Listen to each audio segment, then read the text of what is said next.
History told Alexander the Great that an island fortress 2 miles out at sea was unreachable.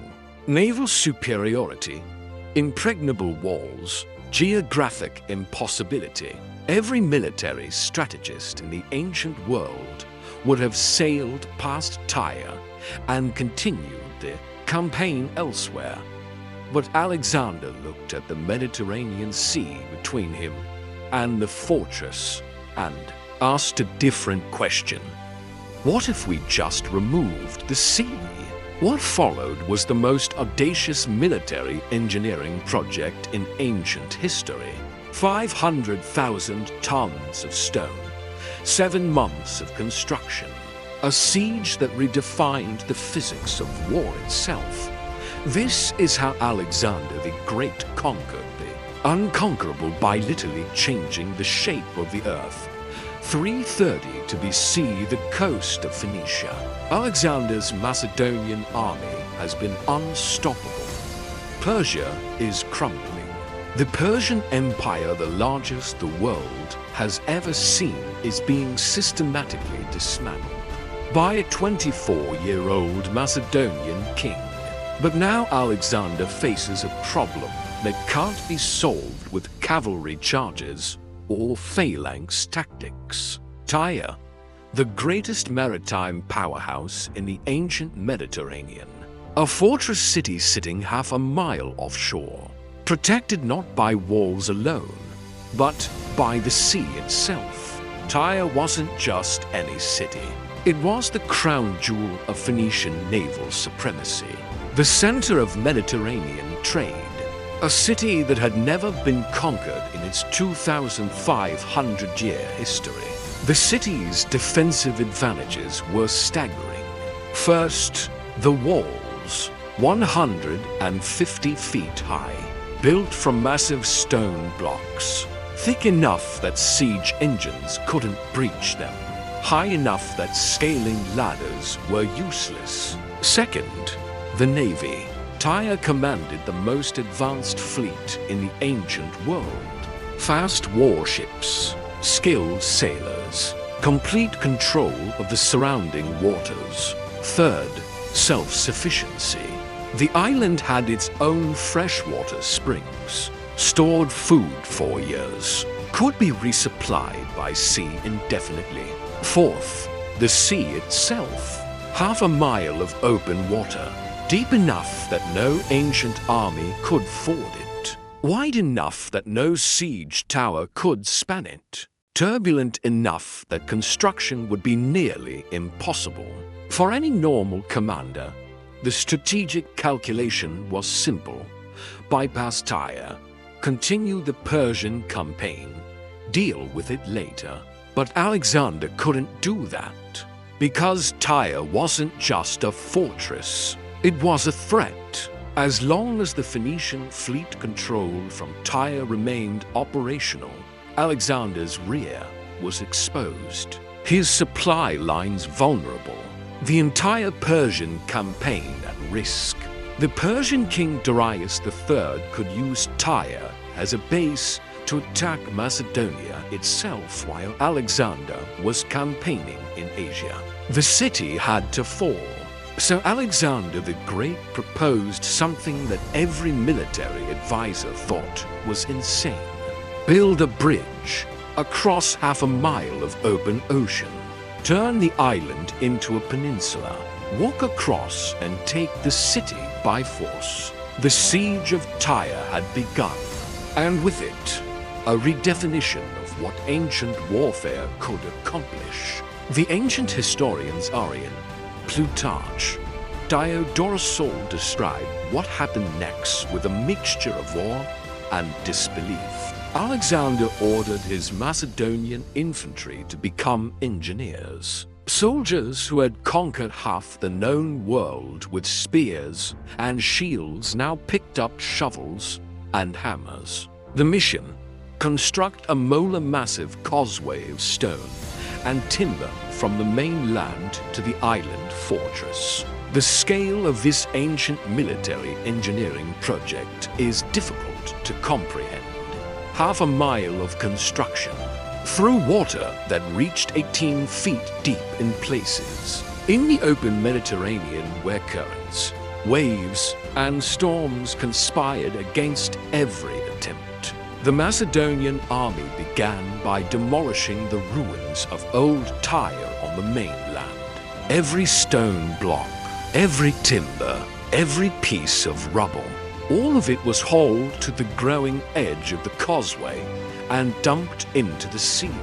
But it wasn't enough, not even close. So they expanded operations, quarrying stone from the surrounding mountains, cutting timber from Lebanese cedar forests, pressing local populations into forced labor, dedicating the entire army's logistics to moving rock. Conservative estimates suggest the siege of Tyre required moving over 500,000 tons of material by hand, using ancient construction techniques, while under constant attack. Because the Tyrians weren't watching passively, their naval superiority allowed them to harass the construction constantly. Warships would sail close, archers would fire into the exposed workers, then retreat before the Macedonians could respond. The Tyrians deployed psychological warfare. They would shout insults, mock the impossibility of the task, remind the Macedonians that they were infantry trying to conquer the sea, and then they escalated to fire ships. The Tyrians filled old vessels with combustible materials, pitch, sulfur, dried branches, anything that would burn hot and long. They set them ablaze and sailed them directly into the wooden portions of Alexander's causeway. The first major fire ship attack destroyed months of work in hours. Wooden scaffolding burned, construction equipment melted. Workers who couldn't escape in time were killed. Alexander rebuilt, and the Tyrians attacked again, and Alexander rebuilt again. This pattern of ancient siege warfare continued for months. Progress measured in feet. Every advance paid for in labor, material, and lives. But Alexander the Great had something the Tyrians didn't expect: absolute refusal to accept defeat. The causeway grew, inch by inch, stone by stone. The gap between mainland and island shrank, and Alexander began to evolve his tactics. As the causeway extended toward Tyre, Alexander recognized that passive construction wouldn't work. The Tyrian harassment was too effective. He needed to suppress their naval attacks, so he turned his army into military engineers in a different way. They built siege towers, not normal ones, the largest mobile siege towers in ancient history. These weren't the typical 30-foot wooden structures used in ancient warfare. These were engineering marvels, over 150 feet tall, built on the causeway itself, armored with metal plates and wet hides to resist fire. Inside these towers, archers, javelin throwers, and the ancient world's most advanced artillery, torsion-powered catapults, ballista, stone-throwing engines that could launch projectiles hundreds of yards. Alexander positioned these siege towers at the edge of his growing causeway, creating a mobile fortress that suppressed Tyrian naval attacks. Ships that ventured too close were bombarded with rocks, bolts, and flaming projectiles. But the siege warfare innovation didn't stop there. Alexander realized that if he couldn't beat the Tyrian navy with a navy he didn't have, he'd create one. He sent urgent requests to his allies. Cyprus sent ships. Rhodes contributed their fleet. Sidon's navy rivals of Tyre regally joined the siege. Within weeks, Alexander assembled over 200 warships. Suddenly, The Macedonian land army had naval superiority, and Alexander used it with characteristic brilliance. He mounted his siege artillery on ships, catapults on floating platforms, ballista on reinforced decks. He created the ancient world's first naval artillery, turning the sea around Tyre into a 360-degree kill zone. The Tyrians found themselves trapped. Their own naval superiority, their greatest defensive advantage, had been neutralized. Their harbors were blockaded. Their walls were under constant bombardment from land and sea simultaneously. The island fortress that had seemed impregnable was becoming a prison. The final phase of the siege of Tyre showcased Alexander's tactical genius. With the causeway nearly complete and the Tyrian fleet bottled up in harbor, Alexander's engineers focused on breaching the walls. But 150-foot high walls built on an island presented a unique challenge. Normal siege tactics wouldn't work, so Alexander's military engineers did something revolutionary. They went underwater. Macedonian divers, likely recruited from local populations skilled in maritime work, investigated the wall's foundations beneath the waterline. They discovered that the southern wall, while imposing above sea level, had structural weaknesses in its underwater base. Alexander ordered the construction of naval battering rams, massive iron-tipped beams mounted on reinforced ships, the ancient equivalent of naval siege engines. These ships rammed the wall repeatedly at the waterline.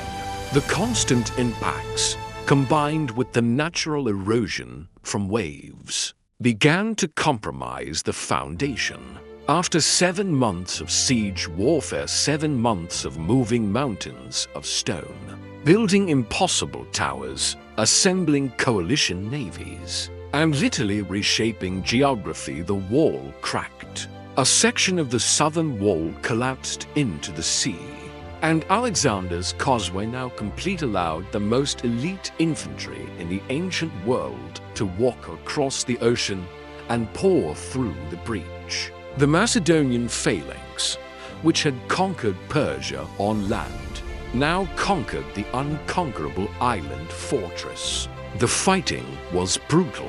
The Tyrians, knowing they faced annihilation, fought with desperate courage. But they were facing Alexander the Great's companion cavalry, hypaspists, and phalanx, the most advanced military force in ancient warfare. Tyre fell after 332 days of siege, after moving 500,000 tons of stone, after redefining what ancient military engineering could accomplish. Alexander had conquered the unconquerable, not through conventional siege tactics, but by refusing to accept that geography was fixed. The siege of Tyre changed military history in ways that echo through millennia. First, the causeway itself. It still exists. Walk the coast of Lebanon today, and Tyre is no longer an island. Alexander's military engineering project permanently altered the Mediterranean coastline. What was once 1/2 mile of sea is now dry land. Second, the tactical precedent. Alexander proved that defensive geography, previously considered an absolute military advantage, could be overcome through engineering. Future commanders studied the siege of Tyre. Roman military engineers referenced it when planning their own sieges. Medieval siege warfare tactics built on lessons learned from Alexander's geographical defiance. Third, the integration of multiple military disciplines. The siege of Tyre required coordination between infantry, navy, artillery, and engineering on a scale never attempted before in ancient warfare. Alexander transformed soldiers into laborers, laborers into engineers, and engineers into tactical innovators. He proved that ancient armies could be more than combat forces, they could reshape the physical world. The siege demonstrated what military historians now call operational flexibility, the ability to adapt tactics, technology, and strategy to overcome impossible challenges. But perhaps the deepest legacy is philosophical.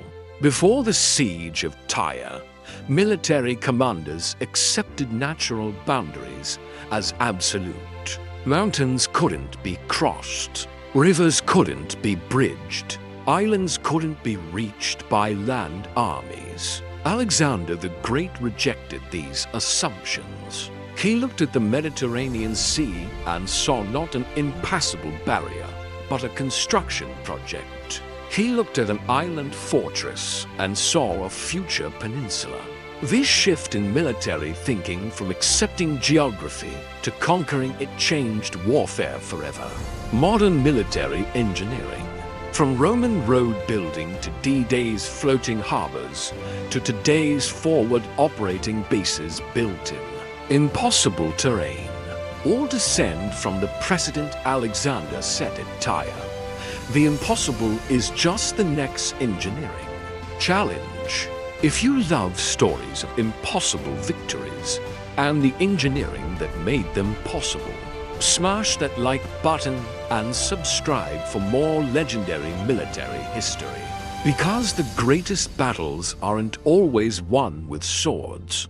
Sometimes they're won with stones, stubbornness, and the audacity to look at an ocean and say, "I'll just move that."